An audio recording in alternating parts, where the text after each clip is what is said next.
Nithyananda Paramashivoham Om Nithyananda Paramashivoham.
Jnanam Paramasukadam केवलं ज्ञानमूर्तिं ब्रह्मातीतं गगनसदृशं तत्त्वमस्यादिलक्ष्यम् एकं नित्यं विमलमचलं सर्वधी साक्षिभूतं भावातीतं त्रिगुणरहितं सद्गुरुं तं Namami.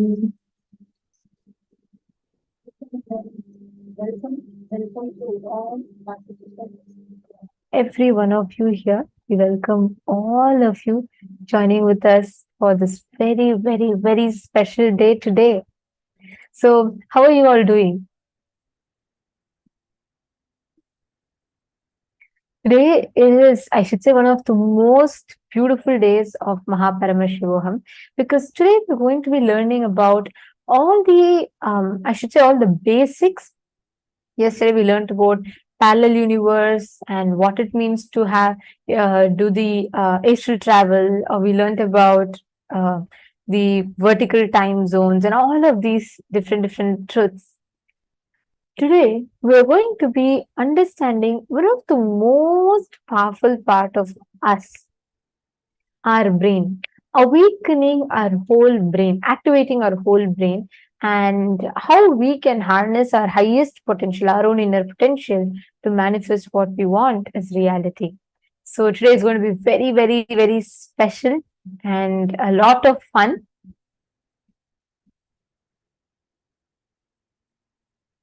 And today we are going to be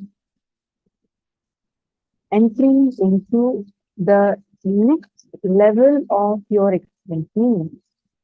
So far, whatever experiences you have had, whatever you have been experiencing, and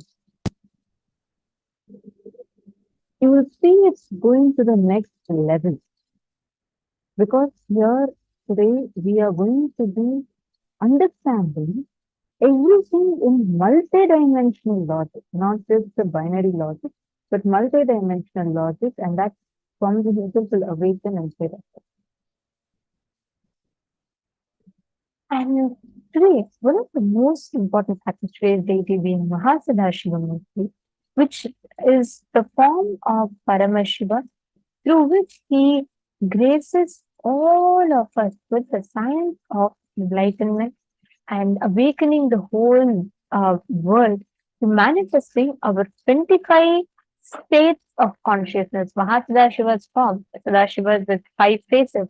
Mahasadashiva is the permutation combination of that 5 phases and the 5 phases manifesting through each of them. The 5 phases going through the 5 phases. So that's the 25 states of consciousness, and he has 25 heads, 50 hands, 75 eyes, with Devi Parashakti seated on his lap. That form of Paramashiva is Mahasadashiva Murti, and that is what is the deity that we're all going to be having the darshan of today. So are you all excited? Are you all ready for it? Okay. So the first session that we are going to be entering into, that we are going to be understanding about, it is going to be about Swarupa Samādhi, being one with his form. And what does that mean? How to experience Swarupa Samādhi? Swamiji is going to be explaining and reading it to us now. So let's listen to the revelation of Swamiji.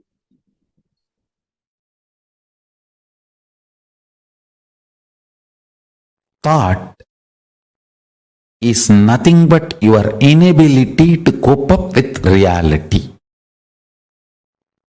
The definition of a thought as per Paramashiva, inability to cope up with the reality.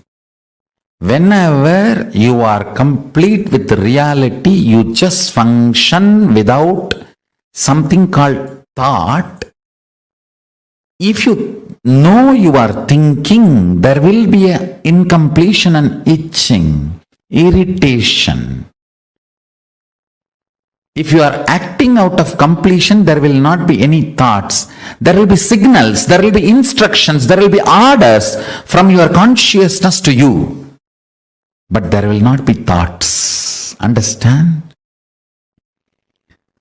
signals coming from your consciousness, instructions, orders, commands coming from your consciousness to function, to be alive, to be active, to do something is not to be confused with the irritating, itching, confusing, incomplete, internal incompletion thoughts or thought currents. Listen.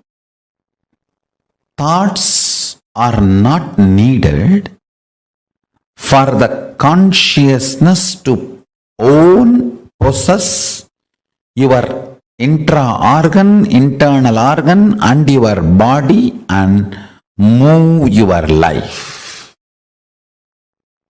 You need to know, you confuse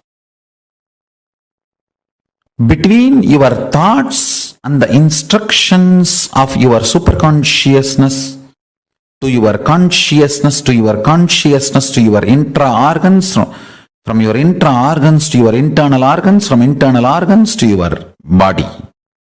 Don't confuse that and this. Listen carefully. Paramashiva moves this whole universe without thoughts, being in the state of Paramashanta Swarupa.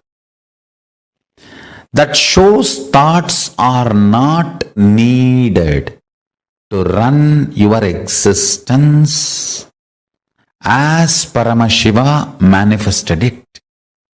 Thoughts are your feeling something is missing, inadequate, not enough, incomplete. That insecurity, suffocation, incompletion, that generates something cranky, worms going in your brain.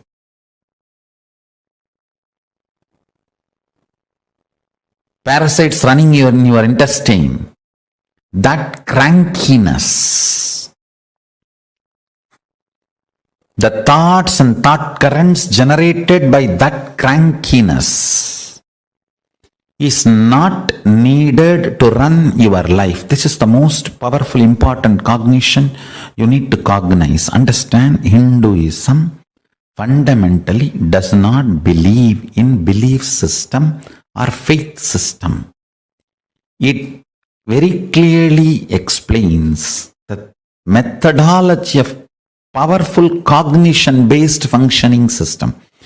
I am not going to tell you, believe, you don't need thoughts to run your life. No. I am going to say, Shravana, listen, Manana, internalize, Nididhyasana, start living this powerful cognition. So the powerful cognition I am giving you now, Paramashiva, running the whole universe, much, much, much more than what we are running in our life. He is running it from the space of Paramashanta Swarupa, without any thought currents, out of pure intelligence. When he can run, you can run. Decide, you will be in the space and state of Paramashiva, Paramashanta Swarupa, and live your life. You will see thoughts and thought currents become redundant. They just fall off from you. Like a old skin getting peeled off and falling. The old hair falling. Old nail falling. Just like old things fall off from you, the ideology you need thoughts and thought currents to run your life will fall off from you. Meditate on this powerful cognition. Internalize it. Internalize it. Manifest it. Do Shravana Manana Nididhyasana of Paramashanta Swarupa. Paramashiva, who is so big, he does not need thoughts even to run this whole universe. Even to run this whole universe, he does not need thoughts. Why do you need thoughts to run your life? Too small. Decide to be in his space by listening, internalizing and manifesting this powerful cognition in your inner space. Live and experience thoughtless space. There is a space below your heart center, above the navel center, Anandagandha chakra, where all the 21 chakras, above 7, middle 7, below 7, all the 21 chakras merge in. In that Anandagandha space, remember you are Paramashiva. What you feel as Paramashiva, what you feel as I and Paramashiva is one and the same. With that decision to cognize Paramashivoham, Paramashanta Swarupa, Paramashivoham, he will manifest more and make you cognize you don't need thoughts and thought currents to run your life. Without thoughts and thought currents, just by directly manifesting his intuition and Paramashanta Swarupa, you become more and more efficient, more and more energetic, more and more alive, more and more spiritual, more and more strong, more and more enlightened. Your breathing and his breathing is one and the same. Please understand, this is the real good news he wants to tell you. If you are breathing, he is breathing inside you. Your breathing touches his breathing and comes back. Every time when you are inhaling, goes in and turns to come out, it touches his breathing and then comes out.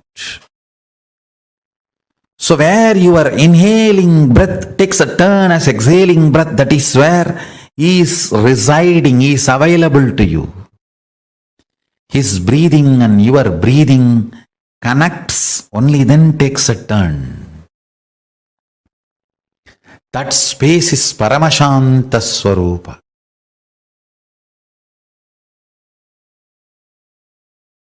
We may think, why do we need to know all this? If you know these basic understandings, you can map them in your life in multiple level, and it can strengthen your balance sheet. Understand? It can make you healthy, wealthy,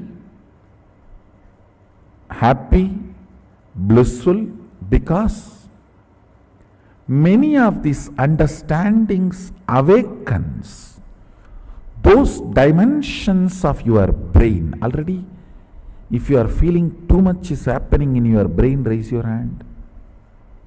Good. Those electrical signals, understand?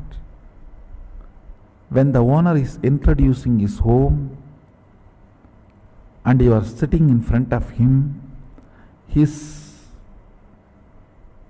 neurons, brain neuron activity mirrors in your brain.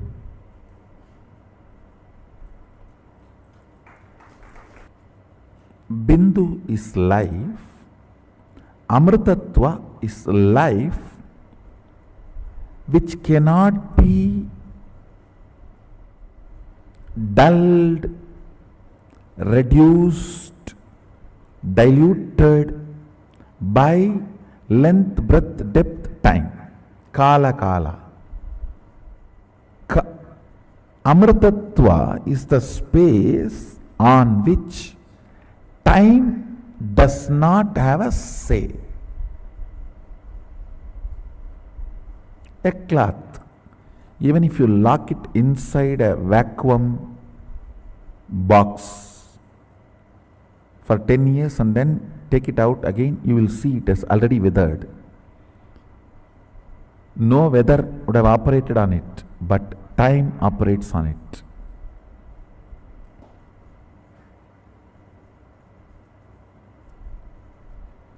If you do not allow the time to operate on you, you don't die. If you don't remember you are aging, you will not be aging. That's the truth. A remembrance of aging ages you. The number of time you remember you are aging makes the aging effects on your system. Sadashiva gives an instruction in Agama.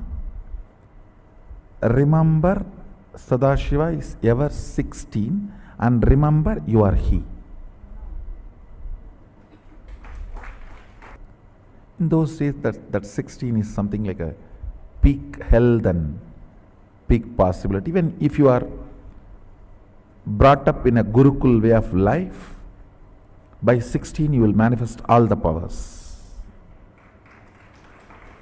So that is the reason that 16. Now, length, breadth, depth, time, space, all these are called dimensions of universe. The Shabda, which is byproduct of depth, Nada and Bindu, which is byproduct of time, Nada Bindu Amritatva, it's called Amrita Kala. These things, these heads above, they are called multi-dimensions of the universe. Understand? You cannot call Shabda as the fourth dimension of universe. No. Third multi-dimension of the universe is Shabda. Fourth multi-dimension of the universe is Nada Bindu. Fifth multi-dimension of the universe is Nada Bindu Amritakala.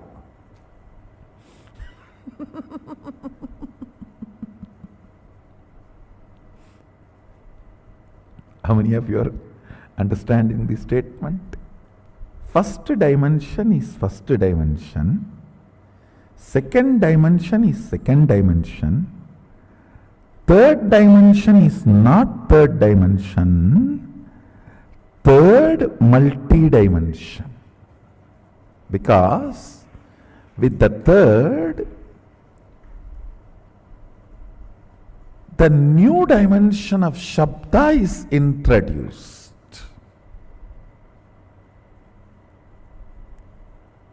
Which cannot be called as dimension, because we are using the word dimension for fourth, fifth, sixth, seventh.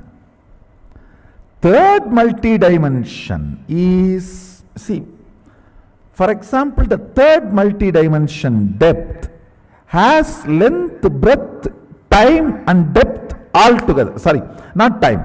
Length, breadth, Shabda and depth together is third multi-dimension.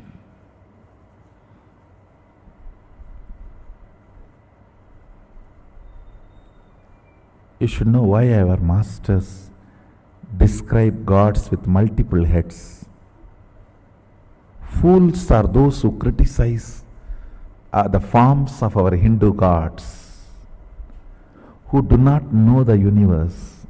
They say, why so many heads, so many hands? You don't know. You know only handicapped persons. You do not know multi-handed persons. You know only headless chickens. You do not know multi-headed beings. Third multi-dimension holds length, breadth, depth and Shabda. The fourth multi-dimension holds length, breadth, depth, time, nada and bindu. I do not want to use the same word shabda for nada, because nada with quality of life is no more shabda. For example, shabda can be called as a raw, precious metal you have. Nada is like you sold that metal and have a currency, cash in your hand, which is more active and useful and available for you. Shabda is raw, nada is refined. And when it comes to the next space multidimension, there that nada also I don't want to call as nada kala. It is no more just nada, it's nada kala. It is not only the cash you have, it is become an object or a product what you want to have directly. It's like a 3D printer.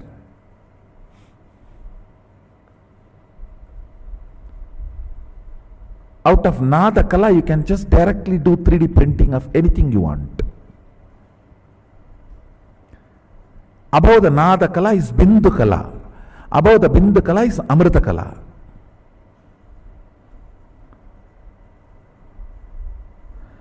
The qualities, units, understandings about this multi-dimensional universe as two important use. One, please understand, all of you are now going to meditate. What meditate? Going to remember your original Svabhava Swarupa of Mahasadashiva. I am not just introducing me, I am introducing you to you.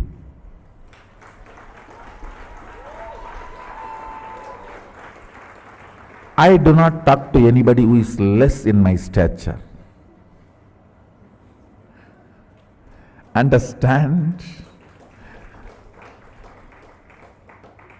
This science is called Rajavidya, means a king does not talk to somebody who is less than his stature. This Vidya cannot be taught to somebody who is less than my stature. If I am teaching you, understand, you are same of me. The moment you decide to learn, you are same of me. I have a Shastra Pramana where Mahasadashiva says, eternal age of 16 years. That's a beautiful word he is telling. He is not saying the 16 which comes after 15 or before 17. He says eternal age of 16.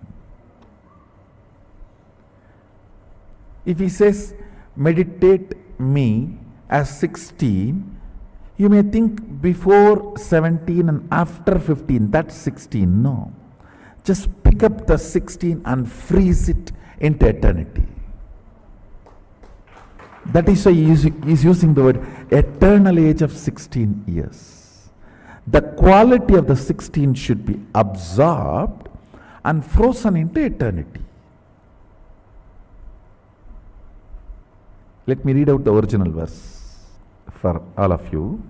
Panchasyam dasadur tandam spatigabam trilochanam shantam chandrakala chutam sarpasannada satchatam mantrasimhasanasinam swetabatmo paristitam kundalaihi karanai haraihi katistutro దరబంతనైః కేయూరైః కటైకైశ్చైవ చన్న విరైశ్చము సంయుతం షోడశాయుతం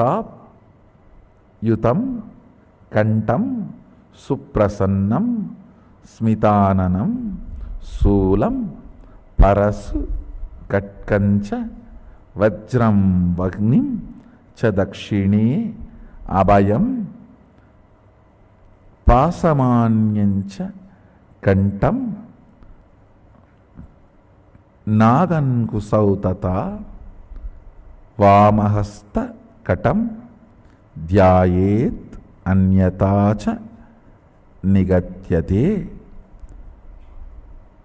ప్రసల్పాయ కట్వాంక Shakti స్థూలస్తు సవ్యత వామే డమరు సర్పాక్ష మాలేందివర పురకైః. Eternal 16 means the 16 which comes before 15, before 17, after 15 has its innate quality of becoming 17. He does not want the 16 which will become 17. He says the 16 should be picked up and made it into eternal.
Swarupa Samādhi is you manifesting the space that you are Mahasadashiva.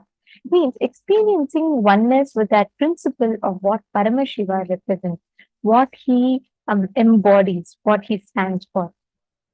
Every one of you that are sitting here today, please understand, when, literally like Swamiji said, when you are in a space of oneness, where there is no thoughts, you run the whole universe. Swamiji says the whole universe runs without thoughts. The thoughtlessness, the more you have thoughts, the more you are not in touch with reality. You not coming in touch with reality, you not being in touch with reality is what is thoughts. Thoughts is nothing but your resistance to reality. So Swamiji explained beautifully how just being in that space of thoughtlessness makes you manifest that space of Swarupa Samādhi. Are all of you understanding? So It's a Swarupa very Samādhi. definition that we have given about what the thought is. That itself, like Swamiji said, your inability to cope up with reality is thought. Wow. Like you not being able to be with reality, you not being able to cope up with reality, be in the present, that is a thought. The very definition itself is like wow, like you need to contemplate on it, you need to chew it and understand, digest it. Can I request all the participants take a few minutes and post what did you understand as what Swamiji revealed now? What did you understand?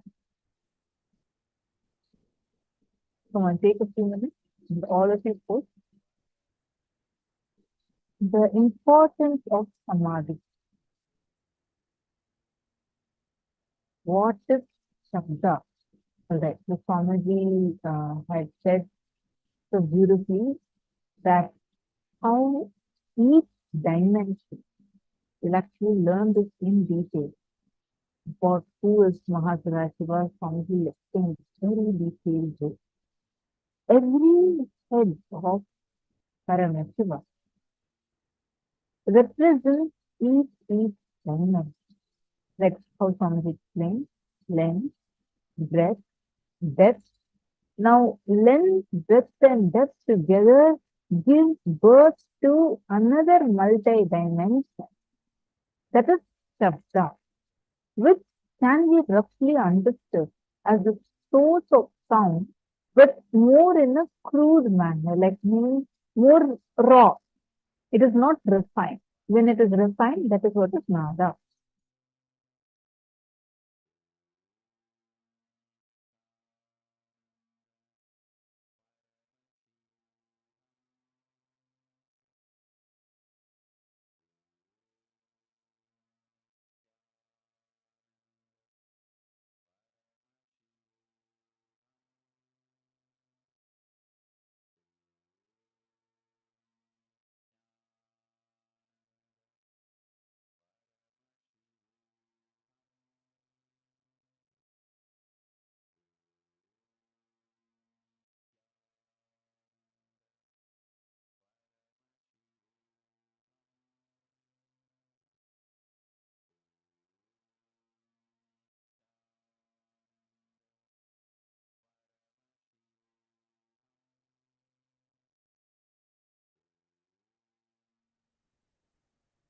Sorry, the technical glitch. I hope all of you are able to understand it. See, understanding this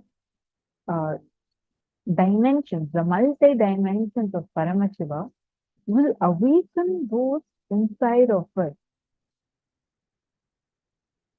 So beautiful to see so many of you are posting the different clicks that each of you have gotten. Very good. We'll give you all a few more minutes. Can all of you quickly type and post?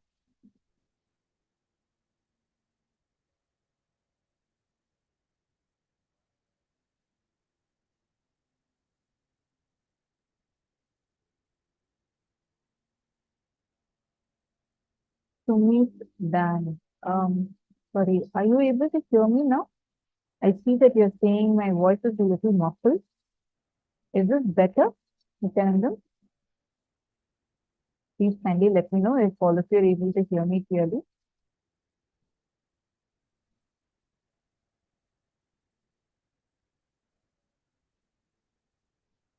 This is saying some of it and adjust the prayer. Please release me. But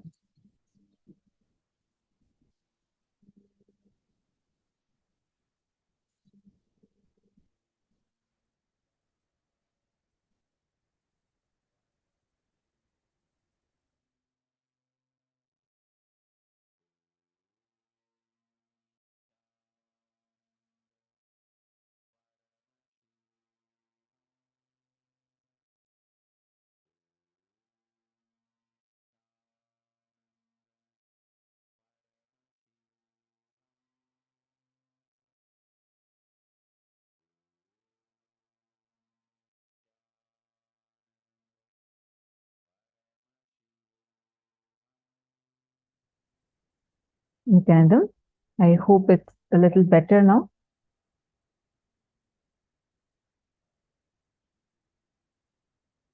Hope all of you are able to hear me better now. I apologize for the difficulty. Yes. Okay. Understand. Sumit Dangaya was also posted. The only reason we age is because we keep thinking of our age. Absolutely. Actually, the way how Swamiji had explained to us, right? Like every single statement is so important, so important. Whether it is about the factor of aging, whether it's about how time works on us. I love that example that Swamiji gave about how if you put a cloth or a towel in a vacuum and like nothing else affects it, it's just in the vacuum. But time will continue to act upon it, and you will see that it will suddenly tear it, even though there is no other element. The weather is not acting upon it. There is no insect or anything else acting upon it, but time continues to act on it. So the remembrance of time again and again is what will make us age. Wow. And Swarupa Samādhi is when you sit, cognize yourself as 16-year-old Paramashiva. Shodasabda Yutam Kantam Suprasanna Smitananam. Just meditating upon that form will immediately start expressing, manifesting through you as supreme grace and ever youthfulness. Living around Swamiji literally does the same thing. Like, I've seen so many people will just look like that age where they met Swamiji is literally frozen there. Sometimes they even, like most of the times, they anti-age. And like even the way they feel about themselves, you will hear people who are like really old and they would have been retired, but they would feel so active living around Swamiji. The life around Swamiji itself will make you anti-age. We are always this, okay, Jian Shang is saying, we are always 16 years old. 16 is eternity, is referring to our body. Then our consciousness also remains active as 16 years old. So the 16-year-old needs to be understood. The 16-year-old form is talking about all the qualities, attributes that the 16 years would have. The activeness, alive, ever youthfulness. Meditate all of these as not as qualities of your 16 years, but as the qualities of Paramashiva's 16 years. And when you start meditating upon that, meaning every time visualize yourself as a 16-year-old Paramashiva, you would see slowly, so first it will start manifesting in your consciousness and it will then start manifesting through your very body. You would start anti-aging, you would start being youthful, alive, active.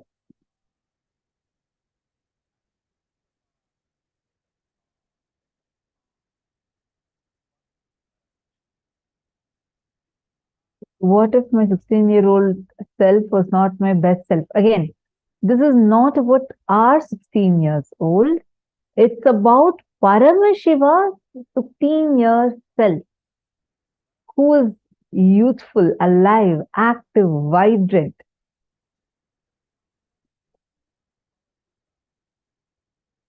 All right. Now let's all take a few minutes and we are going to be manifesting the power. The power manifestation session is what all of us are going to be entering now into.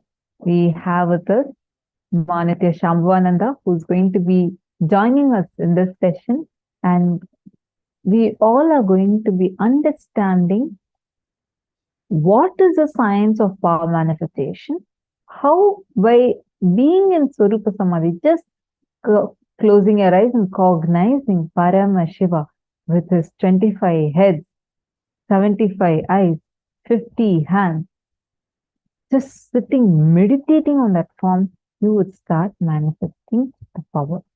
Now let's enter into the power manifestation.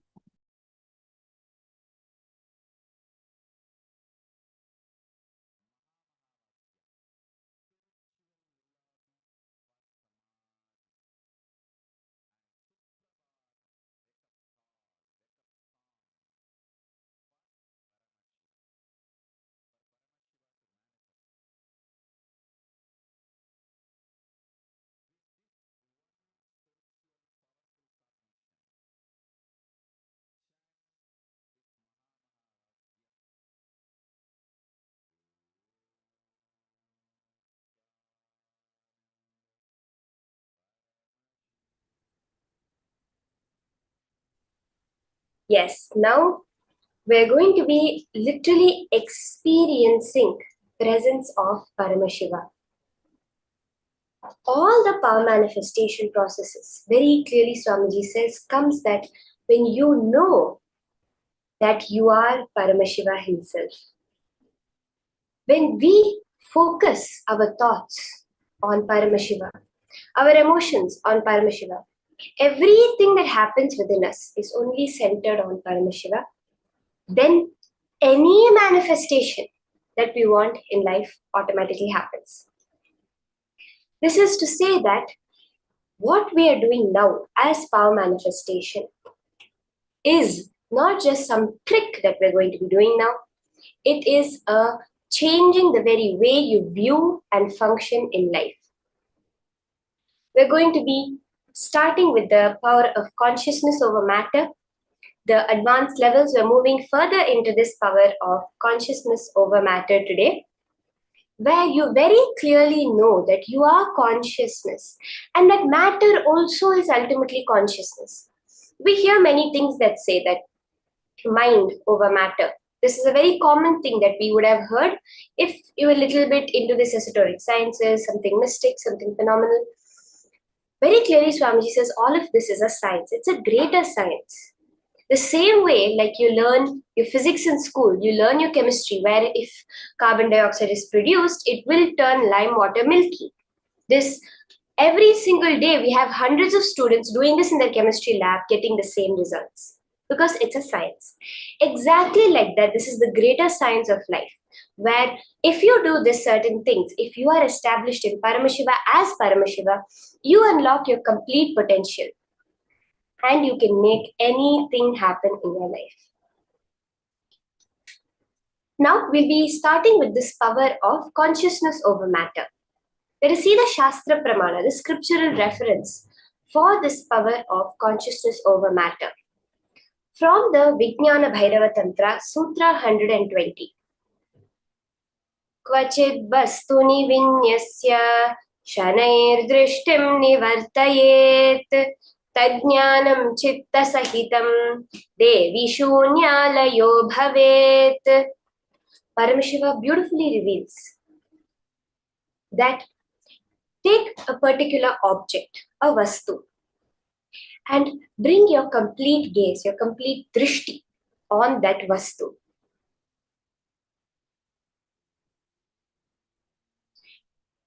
Eliminate all your impressions, your visualizations, your thoughts, your emotions, anything you have associated with that object, including the very form of that object.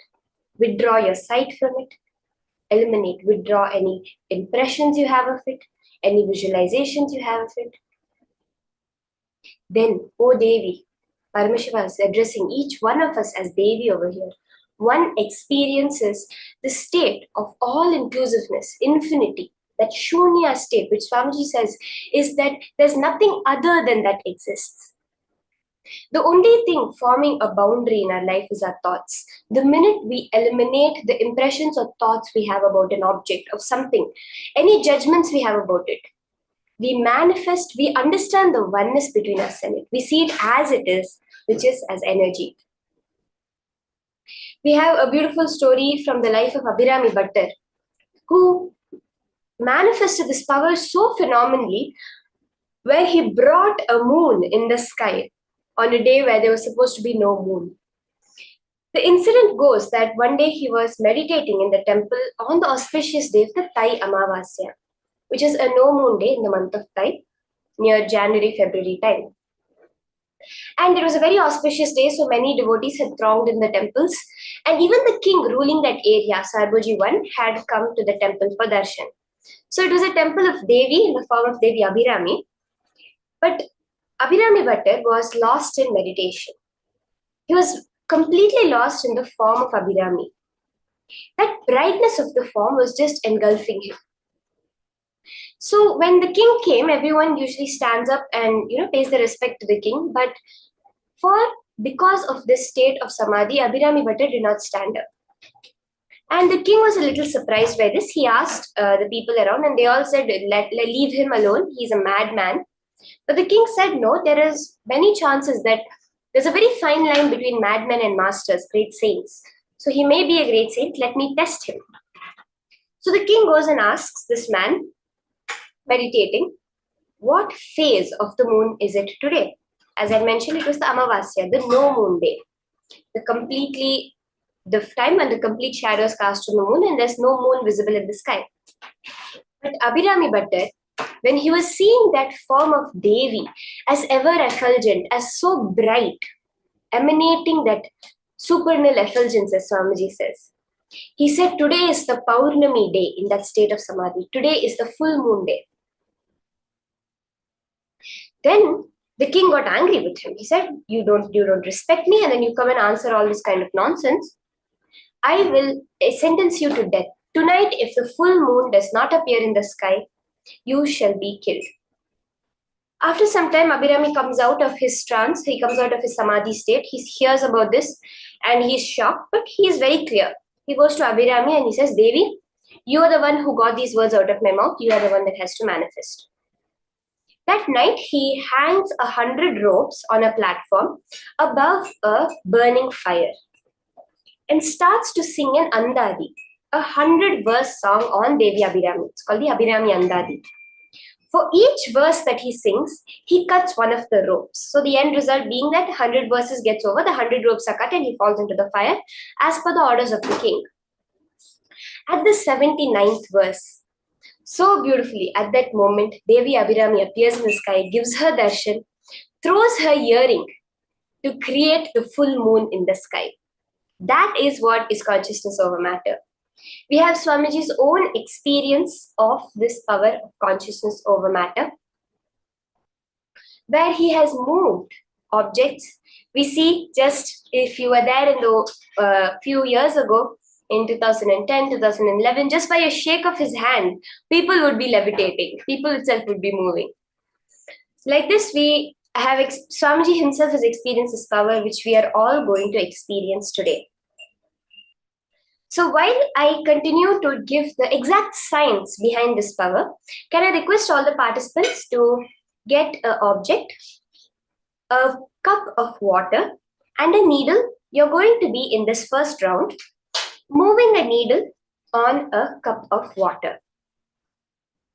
Let's hear, as we get this ready, let's hear from Swamiji himself how he experienced this power of consciousness over matter.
I apologize for the technical glitch. There is no sound coming through. We are fixing it. We will replay the video once the sound is back.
Raghupada Yogi will do all kinds of this weightlifting and everything.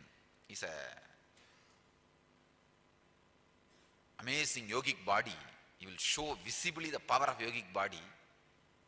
He will tie the iron rope in his chest and break it, blast it just by breathing. And lift any size rock, just like that he will lift, or he will roll. There is one huge rock in Arunachala hill which has rolled, and at least some 200 feet it has rolled and stopped. Nobody knows how it happened. I know. It's Raghupada Yogi's work. One day we both were sitting and talking, and he was explaining on Yoga Sutra, when you feel one with nature, nature listens to you. I said, how can that be? He asked me to feel one with the rock. I just contemplated, meditated, and I was feeling one with that rock. Huge boulder. When I was in that ecstasy, he just moved my hand. Suddenly, without telling me, he moved my hand. I literally saw the whole boulder rolling. I did not touch, there is no physical contact with that rock, boulder. Just that feeling one with that rock, when he moved my hand and that boulder started rolling, I started shouting, oh, what happened, what happened, what happened, what is happening? Stop, stop, stop. Then he stopped my hand and the boulder stopped. I think from that time only I started shaking people.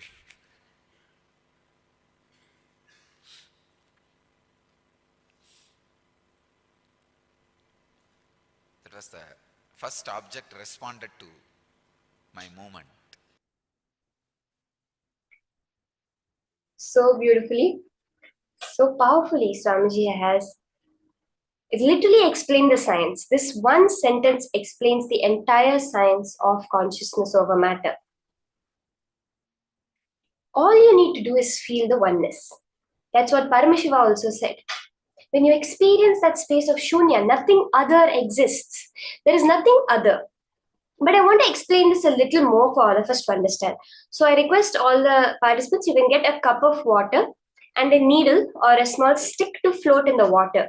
In this round, you're going to be moving the stick on the surface of the water. Like you say, move left and it will move left. You say move right, it will move right. But I just wanted to explain a little more. So we have all heard about the placebo effect. Am I right? That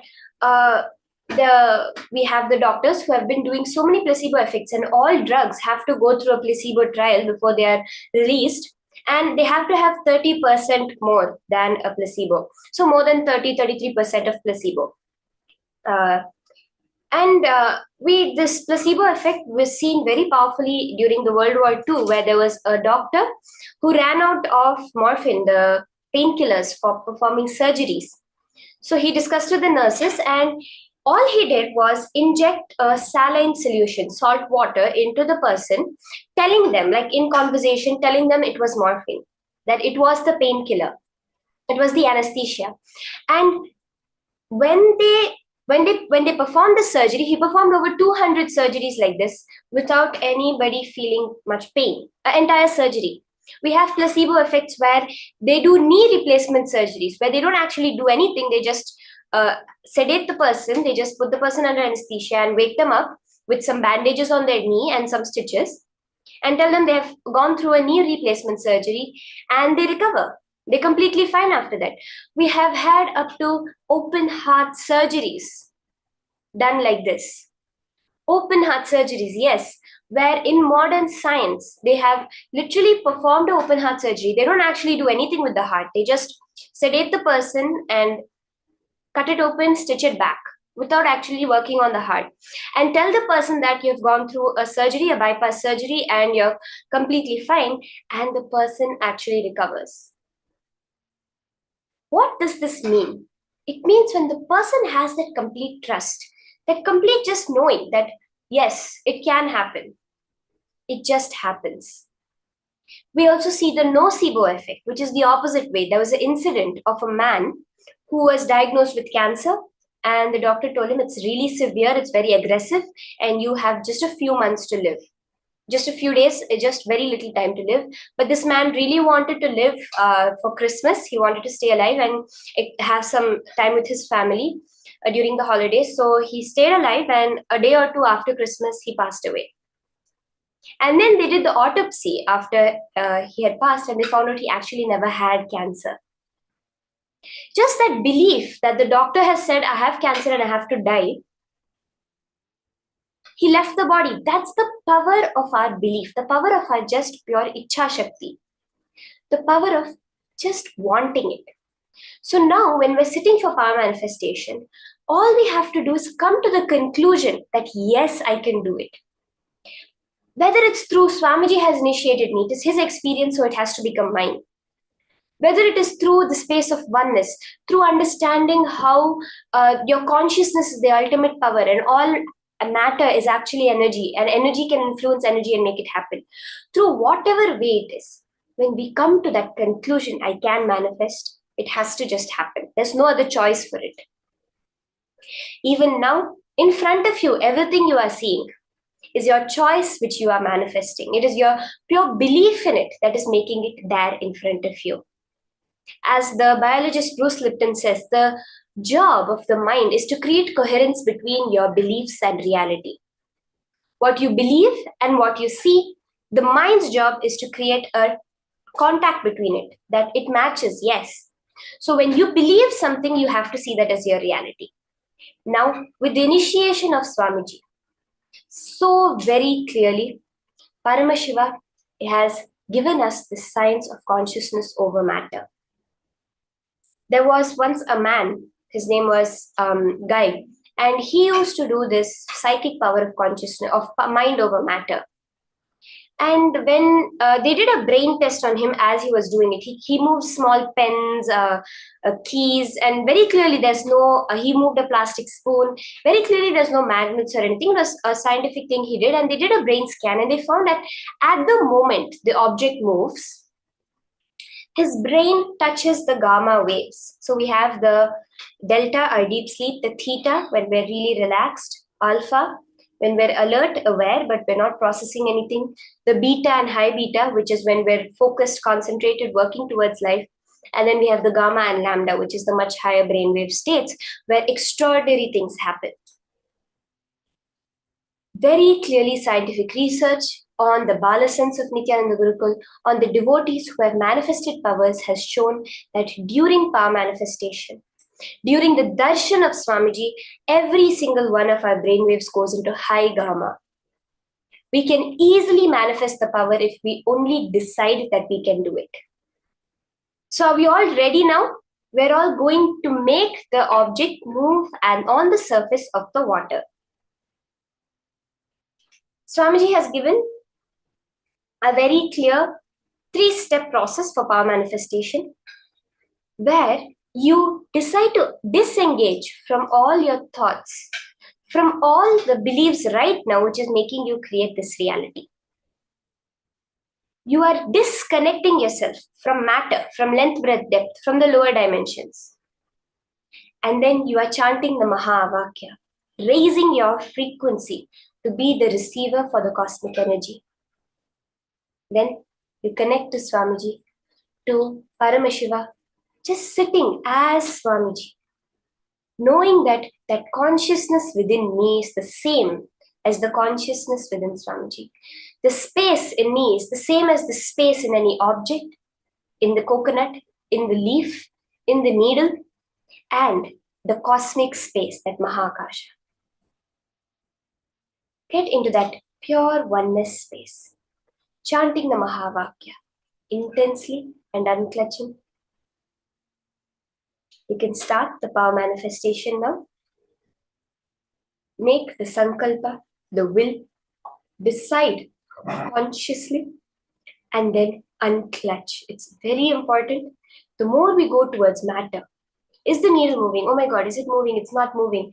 Maybe the air is coming and moving, and maybe I should do a little more concentration for it to move. No. The needle is there. Now Paramashiva is manifesting. It's my job to bring my entire awareness towards him so that he can flow through me. When we say, I manifested, it's more we should go towards, I witnessed Paramashiva's manifestation. Let us be a witnesser. That is all our job is. You can start chanting the Mahavakya and manifesting the power of consciousness over matter.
Paramashivoham. Om Nithyananda Paramashivoham. Om Nithyananda Paramashivoham. Om Nithyananda Paramashivoham. Om Nithyananda Paramashivoham. Om Nithyananda Paramashivoham. Om Nithyananda Paramashivoham. Om